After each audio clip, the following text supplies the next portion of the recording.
మా నియోజకవర్గం మండల కన్వీనర్లు, సీనియర్ నాయకులు, యూత్ అందరితో కూడా మహిళలందరితో ఒక మీటింగ్ కూడా ఏర్పాటు చేసుకోవడం జరిగింది. ఈ మీటింగ్ ముఖ్య ఉద్దేశం కూడా ఏంటంటే, రేపటి రోజు జగన్మోహన్ రెడ్డి గారు పాపరెడ్డిపల్లి గ్రామానికి కూడా వస్తున్నారు.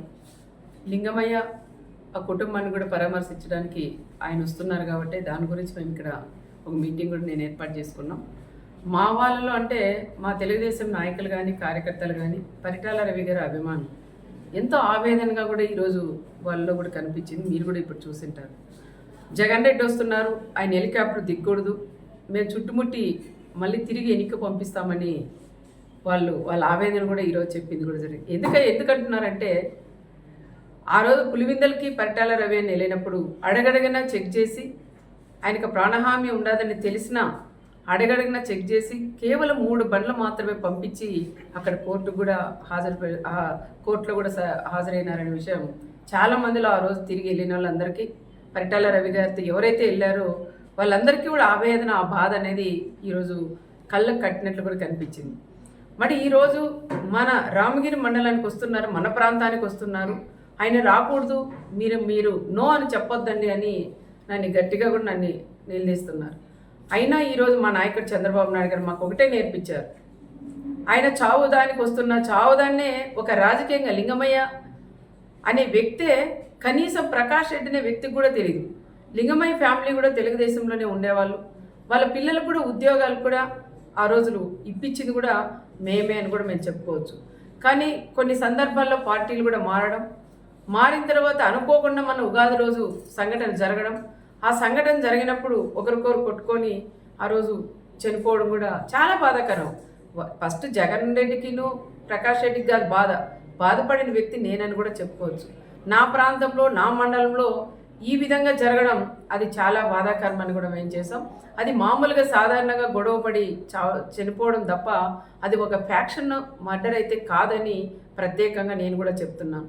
ఒక ఫ్యాక్షన్ మర్డర్గా సృష్టించి తోపు బ్రదర్స్ వాళ్ళు ఏదో రకంగా రాజకీయంగా చేయాలండి. లాస్ట్ 5 ఏళ్ళు వాళ్ళు ప్రతిపక్షంలో ఉన్నప్పుడు కూడా కురుబస్సును ముందు పెట్టుకొని, ఒక పక్క వాల్మీకి, ఒక పక్క కురుబ, వాళ్ళు ముందు పెట్టుకొని కూడా రాజకీయం కూడా చేశారు. మళ్ళీ వాళ్ళు ఎమ్మెల్యే అయిన తర్వాత పాపం వాళ్ళు పట్టించుకుని పాపాన్ని కూడా పోలేదు.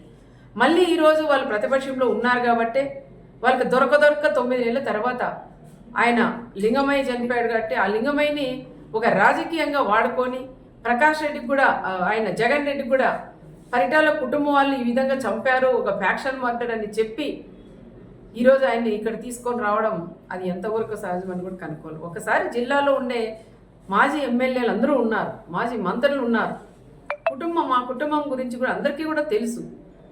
కానీ ఈరోజు ఆయన్ని వీళ్ళు వచ్చేదానికి ధైర్యం లేక, ప్రకాష్ రెడ్డి వాళ్ళు వచ్చేదానికి కూడా ధైర్యం లేక ఈరోజు ఆయన్ని పిలిపేయడం అది ఎంతవరకు ఒక్కసారి కనుక్కోవాలా. ఆయన జగన్ రెడ్డి కూడా తెలుసుకోవాలా, అది ఫ్యాక్షన్ మర్డరా, మామూలుగా జరిగిన మర్డరా, ఇది ప్రకాష్ రెడ్డి ఏమైనా రాజకీయంగా వాడుకుంటున్నారనే విషయాలు వాళ్ళు కూడా తెలుసుకునే బాధ్యత ఒక మాజీ సీఎం గారికి కూడా ఉంటుంది. కానీ ఆ రకంగా కాకుండా వీళ్ళలో విభేదాలు పెట్టుకొని ఓ పక్క మాజీ ఎంపీను, ఓ పక్క మాజీ ఎమ్మెల్యే, వీళ్ళిద్దరి మధ్యలో గొడవలు పెట్టుకొని నేను తీసుకురాలా, నువ్వు తీసుకురాలనే పట్టింపుతో ఈరోజు ఆయన కూడా తీసుకొస్తావు. ఓకే తీసుకురండి, నేను వద్దని చెప్పను. తీసుకొచ్చిన తర్వాత పాపరెడ్డిపల్లికి వచ్చిన తర్వాత కనీసం ఆ కుటుంబాన్ని పరామర్శించి రెచ్చగొట్టి మాట్లాడుకోకుండా ఆ కుటుంబానికి కూడా న్యాయం చేసి వెళ్ళమని నేను మాజీ సీఎం గారికి కూడా చెప్తున్నాం. మా బీసీల నియోజకవర్గం మాది, మరి మీరు బీసీలను అడ్డం పెట్టుకుని రాజకీయం చేస్తున్నారు మీ ప్రకాష్ రెడ్డి వాళ్ళు. మరి రాప్తాన్ నియోజకవర్గం ఎల్లుండి రేపు వచ్చినప్పుడు నువ్వు కూడా ఒక బీసీకి ఇన్ఛార్జ్ ఇచ్చి కూడా పోవాలని ప్రత్యేకంగా నేను జగన్ రెడ్డిని కూడా నేను కోరుకుంటున్నా. నాకన్నా ఎక్కువ ఈ ప్రాంతంలో ఉండే ప్రజలందరూ కూడా అదే కోరుకుంటున్నారు. మా మంత్రి గారు కూడా మాట్లాడినారు, నీకు అంతగా బీసీల మీద నీకు ప్రేమే ఉంటే మరి నువ్వు వస్తావు ఈ నియోజకవర్గానికి వచ్చినప్పుడు, ఈ ప్రాంతానికి వచ్చినప్పుడు నీకు దమ్ము ధైర్యం ఉంటే రేపు ఒక బీసీని అభ్యర్థిగా నువ్వు ప్రకటించగలవా అని నేను కూడా జగన్ కూడా నేను అడుగుతున్నాం. కేవలం ఇది మామూలు హత్యని ఒక ఫ్యాక్షన్ హత్యగా మీరు ఇది తీసుకురావడం అది కరెక్ట్ కాదని మరొకసారి నేను కూడా తెలియజేసుకుంటూ, ఏది ఏమైనా మా వాళ్ళందరితో కూడా ఇప్పుడు నేను మాట్లాడి నిర్ణయం తీసుకొని సమన్వయం పాటించండి. వీళ్ళు గొడవలు పెట్టి కక్షలు పెట్టి ఏదో విధంగా మనల్ని గొడవల్లోకి లాగుతున్నారు. దయచేసి వాళ్ళ ఉచ్చులో పడొద్దండి. దయచేసి అలాంటి వాళ్ళని నమ్మొద్దండి. దమ్ముంటే మీరు మా జగన్ని ఆపగలరా అంటారు. దమ్ముంది, ఎవరు మీరు అవసరం లేదు, నాకు దమ్ముంది. ఎంతమంది డిపార్ట్మెంట్ వాళ్ళు ఉన్నా నాకు దమ్ముంది, నేను నిలబెట్టగలను, నేను నేను అనుకుంటే. కానీ మాది అలాంటి సంస్కృతి కాదు. మేము రమ్మనే ఆహ్వానిస్తున్నాం. వచ్చి ఆ కుటుంబాన్ని పరామర్శించి రెచ్చగొట్టి మాట్లాడుకోకుండా ఆ కుటుంబానికి కూడా సహాయం చేసుకోమని మేము కూడా చెప్తున్నాం. ఇంటెలిజెన్స్ డిపార్ట్మెంట్స్ వాళ్ళు కూడా సార్లను కూడా అడుగుతున్నాం. రెచ్చగొట్టి ప్రకాష్ రెడ్డి అనే వాళ్ళు ఈరోజు ఈ టైంలో కూడా ఆయన మళ్ళీ పెడుతున్నారు. మీకు ఆపే ధైర్యం ఉందా అని.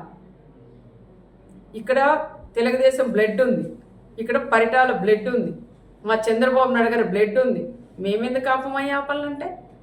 నువ్వు రెచ్చగొట్టి నువ్వు ఆపండి, ఇది మళ్ళీ రాజకీయం చేసి ఇంకా 100 రోజులు 5 ఏళ్ళు దీన్నే రాజకీయం, మా జగన్ వస్తుంటే ఆపారు అని చెప్పుకోవడం కోసమే నువ్వు రెచ్చగొడుతున్న విషయం ప్రతి ఒక్కరికి కూడా తెలుసు. దయచేసి ఎవరైనా సరే వాళ్ళు ఎన్ని రెచ్చగొట్టినా దానిలోకి ఎవరు కూడా మీరు పోకోకుండా రేపు సమన్వయం పాటించి ఆయన వస్తాడు పోతాడు. దయచేసి ఎవరు కూడా అల్లర్లేక కానీ ఎవరింట్లో వాళ్ళు ఉండమని వాళ్ళని కోరడానికే మా కార్యకర్తలు మా లీడర్లందరినీ కూడా నేను ఇక్కడ పిలిపించాను. వాళ్ళతో కూడా మాట్లాడి వాళ్ళకు కూడా అదే విషయం నేను చెప్పాలనే ఈరోజు నేను అందరినీ కూడా ఆహ్వానించాను.